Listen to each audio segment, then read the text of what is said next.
Hello friends, welcome to my daily diaries vlog. तो आज मैं आप लोगों के साथ शेयर कर रही हूँ कराची बिस्किट। तो चलिए स्टार्ट करते हैं। मैं ले रही हूँ यहाँ पर ये घी है, और ये जो घी है ना बिल्कुल ही जमा हुआ है। तो आपको लिक्विड फॉर्म जो होता है ना वैसा घी नहीं लेना है।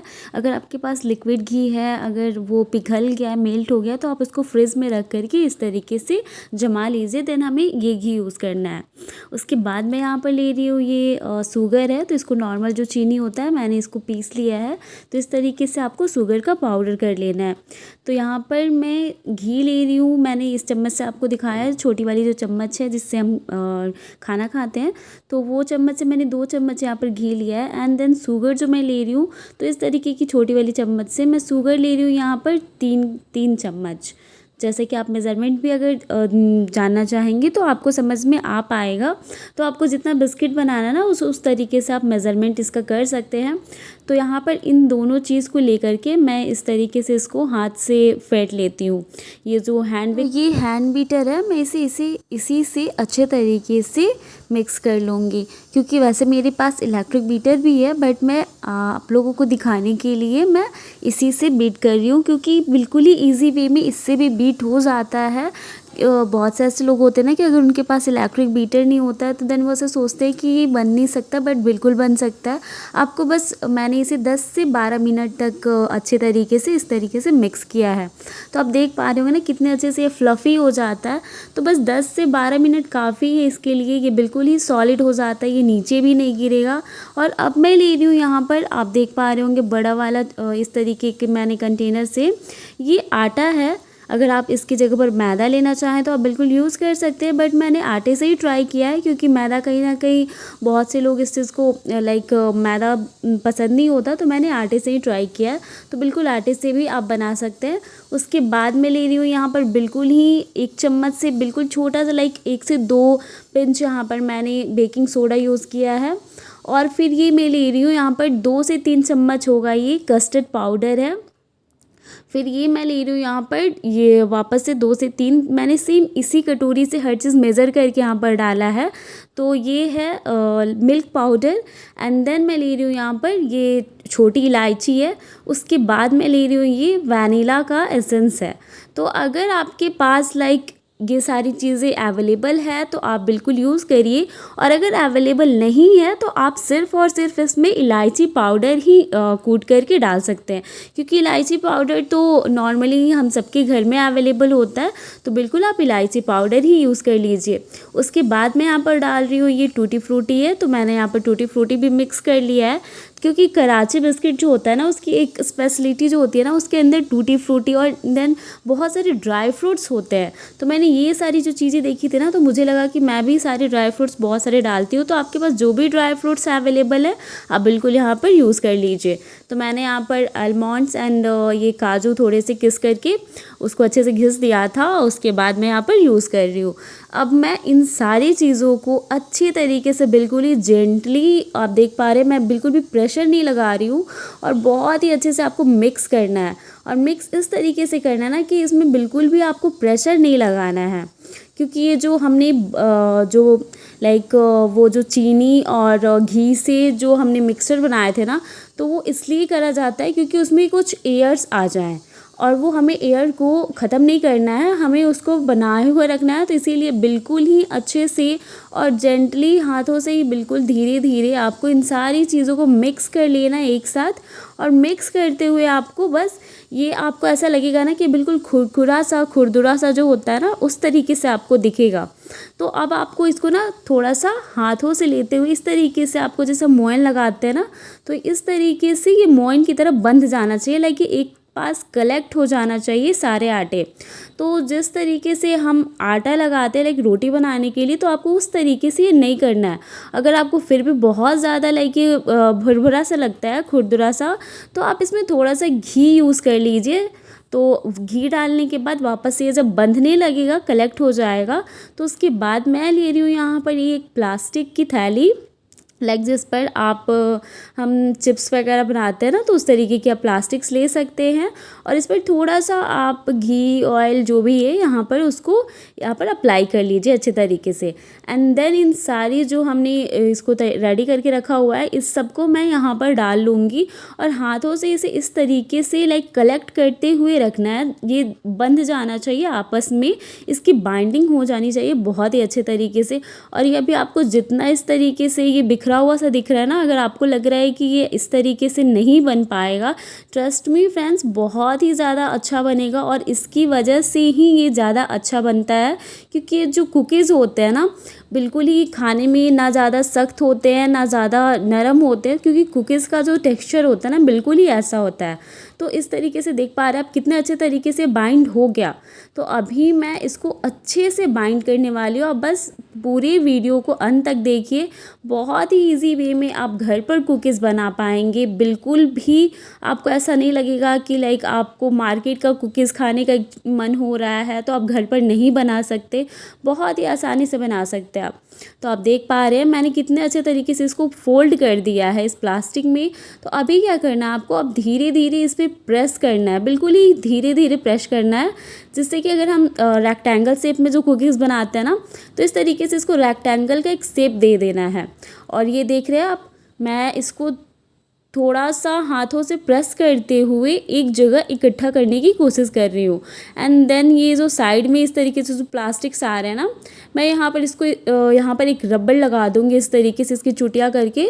और ये रबड़ लगाने के बाद मैं आपको बताती हूँ, सेम जो इस तरफ है एंड देन दोनों ही साइड से हमें इसी तरीके से इसमें रबड़ लगा देने हैं, ताकि बीच में ना बिल्कुल ही अच्छे तरीके से इकट्ठे हो जाए। तो बस इसी तरीके से आपको इसको कर लेने हैं। तो अभी देख पा रहे हैं मैंने कितने अच्छे से इसकी चोटियाँ बना दी। और बस अब हमारा जो कुकीज़ का जो टेक्सचर होगा ना, बहुत ही ज़्यादा यम्मी वाला बनने वाला है। तो अभी मैं क्या करूँगी कि इसको अब मैं डालूँगी फ्रिज में। तो फ्रिज में मैंने इसे रखा है लगभग 1.5 से 2 घंटे तक। तो आप भी अगर आपको ऐसा लगता है तो आप भी रख सकते हैं। तो मैंने मतलब 2 घंटे मैं मान के चलती हूँ कि मैंने 2 घंटे तक फ्रिज में से रखा। एंड ये मैं ले रही हूँ यहाँ पर मेरे पास एक्चुअली ये जो बटर पेपर होता है मेरे पास अवेलेबल नहीं था घर में, तो मैंने सोचा चलो जुगाड़ करते हैं। तो ये मैं ले रही हूँ A4 वाली जो सीट होती है ना, बिल्कुल ड्राइंग करने वाली, स्केच करने वाली, ये वो सीट है। और इस पर मैं लगा रही हूँ, यहाँ पर थोड़ा सा अप्लाई कर देना है आपको बिल्कुल ही अच्छे तरीके से, बिना कंजूसी किए हुए ऑयल या फिर बटर आप इस पर अप्लाई कर दीजिए। तो बहुत ही अच्छे तरीके से आपको बिल्कुल ही नीचे से चिपका देना है। एक्चुअली फ्रेंड्स, जो बटर पेपर होता है ना वो सेम होता है, उसमें कुछ भी ऐसा डिफरेंट नहीं होता है। तो आप अगर आपके पास वो भी अवेलेबल नहीं है तो आप इस तरीके से घर में भी चीज़ों को करके ना बिल्कुल ही आसानी से बना सकते हैं। तो मैंने सोचा कि चलो मैं भी एक बार ट्राई करके देखती हूँ कैसा काम करता है। तो अभी देखो मैंने ये 2 घंटे हो गए हैं, तो मैं अभी निकालती हूँ। आप देख पा रहे हैं कितने अच्छे तरीके से बाइंड हो चुका है, बहुत ही अच्छे से। तो चलिए मैं आगे दिखाती हूँ आपको इसको कट करके। तो और हाँ, एक और बात मैं आपको बताना चाहूँगी कि एक्चुअली इसके अंदर ना बहुत सारे ड्राई फ्रूट्स मैंने डाल दिए हैं। और साथ ही साथ यहाँ पर क्योंकि ऑलरेडी बहुत ज़्यादा मोयन की वजह से ना एक खस्ता सा हो जाता है ना, तो इस वजह से ये थोड़ा सा इस तरीके से टूट जाता है। देन आपको इसके लिए कोई भी परेशान होने की आवश्यकता नहीं है।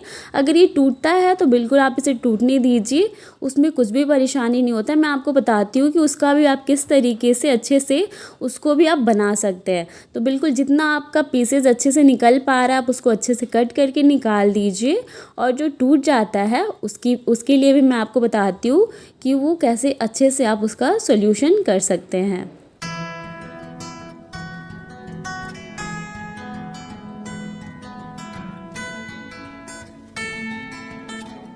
एक्चुअली ना इसके अंदर बहुत ही ज़्यादा ड्राई फ्रूट्स होता है, तो जिस वजह से माइट भी हो सकता है कि घर पर बनाने में आपको थोड़ा सा परेशानी बिल्कुल ही होगा।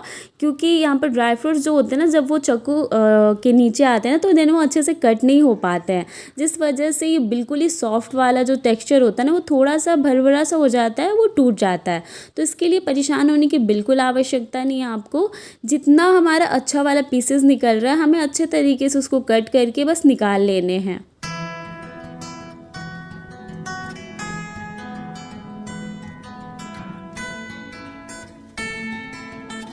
तो आप देख पा रहे हैं ये जो पीसेस है ना, इस तरीके से बीच में से अगर क्रैक भी होता है तो बस आपको कुछ नहीं करना है, इसे थोड़ा सा प्रेस करते हुए ना अपनी हाथों से इस तरीके से इस पर लाइक अपने हाथों को इस तरीके से इस पर प्रेस करते हुए इसको दबा देना है। तो इससे क्या होगा, ये वापस से फिर से बाइंड हो जाएगा, उसमें कोई भी प्रॉब्लम नहीं आएगी आपको। बहुत ही अच्छे तरीके से बस इसी तरीके से आपको हाथे से इसको बिल्कुल प्रेस करते हुए इसको बाइंड कर लेना है। तो अगर अच्छा सा जो निकल गया उसको आप साइड रखते हुए और बाकी जो टूटे से हो गए सेम उसी प्रोसेस से मैं उसको हाथों से ही बाइंड कर लूँगी। बहुत ही अच्छे तरीके से वो बिल्कुल ही बंध जाते हैं।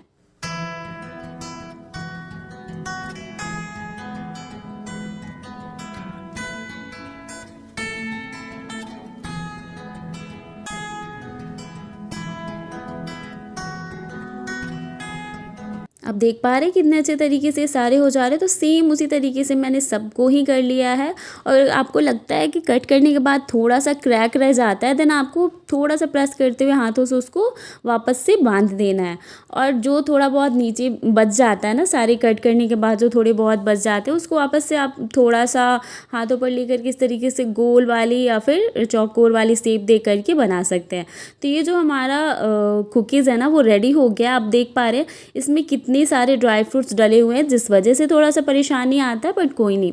तो यहाँ पर अब मैं डाल दूँगी इसको, मैं ओवन में सेट कर रही हूँ। तो मैं आपको इसके लिए बताऊंगी कि ओवन में आपको, अगर आप ओवन में बना रहे हो ना, तो इसके लिए आपको पहले ओवन को प्रीहीट करना है। एक्चुअली इसको 5 मिनट तक मैंने पहले प्रीहीट करा है एंड उसके बाद मैंने 180 डिग्री पर सेट करके इसको 10 से 12 मिनट के लिए बस मैंने इसको सेट किया है।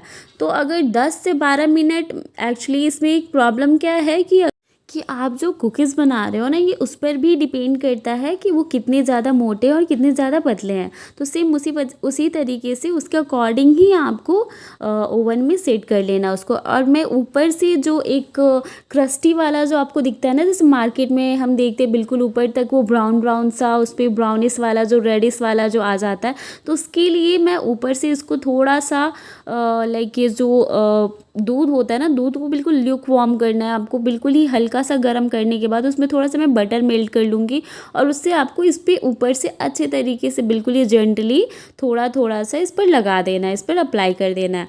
तो इससे क्या होगा ना कि अभी हमारा जो कुकीज़ बन के रेडी होगा ना, आप देख पाएंगे कि कितना अच्छा वाला इसका लुक आएगा, बिल्कुल ही मार्केट की तरह लुक आता है एंड खाने में तो बहुत ही ज़्यादा यम्मी लगता है। तो बहुत ही ईजी भी है, घर पर ईजीली बन भी जाता है। और हाँ, अगर आपके पास ओवन नहीं है तो बिल्कुल आप इसको एक गैस पर भी बना सकते हैं। जिस तरीके से हम गैस पर बेक करते हैं ना, पतीले में रख करके आप उस तरीके से उसको बिल्कुल ही बना सकते हैं, सेम ही बनता है, बहुत ही ज़्यादा टेस्टी लगेगा। तो आप एक बार घर पर ज़रूर ट्राई करें, बहुत ज़्यादा यम्मी लगेगा, बहुत ज़्यादा अच्छा है, क्योंकि ये घर पर आप बना रहे हो तो हाइजीनिक भी है और साथ ही साथ मैं यहाँ पर मैदा यूज़ नहीं कर रही हूँ, तो हेल्दी भी है क्योंकि हम यहाँ पर आटे से बना रहे हैं। तो बहुत ही ज़्यादा यम्मी लगता है क्योंकि आटा का जो टेक्सचर होता है ना, थोड़ा सा खुरदुरा होता है, तो वो उस खुरदुरे की वजह से ना ये और भी ज़्यादा क्रंची, और भी ज़्यादा यम्मी, और भी ज़्यादा लाइक मतलब बहुत ही ज़्यादा यम्मी बना है ये। तो आप एक बार इसे ज़रूर ट्राई करें एंड मुझे कमेंट करके ज़रूर बताएं कि आपको ये कैसा लगा एंड कैसा बना, क्योंकि ये बहुत ज़्यादा अच्छा लगेगा। तो बस मेरा हो गया रेडी, आप देख पा रहे हैं अभी से कितना अच्छा लुक आ रहा है इसका। तो मैं इसको अच्छे तरीके से ऊपर से थोड़ा थोड़ा सा मैंने और भी यहाँ पर ड्राई फ्रूट्स और टूटी फ्रूटी इस पर प्रेस करके थोड़े से धीरे से ही रख दिया है। अब मैं इसको डाल देती हूँ, सेट कर देती हूँ ओवन में। एंड ओवन में मैंने जैसे बताया बस मैं 10 से 12 मिनट के लिए इसको रखूँगी, बट एक्चुअली 10 से 12 मिनट भी थोड़ा ज़्यादा हो गया। बट हाँ, ये अंदर से बहुत ही अच्छा सा लाइक ना ज़्यादा नरम हुआ है और ना ही ज़्यादा कड़क हुआ है। तो आप देख पा रहे हैं ना, बहुत ही ज़्यादा यम्मी सा, क्योंकि अभी गर्म है ये, तो थोड़ा इसको ठंडा होने के बाद जो इसका टेक्सचर होगा ना, बहुत ही ज़्यादा टेस्टी होगा और खाने में ऐसा लग रहा था जैसे कि बिल्कुल ही मार्केट वाला ही कुकीज़ है। तो बहुत ज़्यादा यम्मी लगा। और अगर आप कुकीज़ घर पर बनाते हैं ना, तो लाइक उसकी जो स्मेल होती है ना, आपको बाहर बाहर तक आएगी। तो आप एक बार ज़रूर ट्राई करें, बहुत ही ज़्यादा यम्मी कुकीज़ है। मेरे चैनल को लाइक शेयर एंड सब्सक्राइब करिए। Thanks for watching.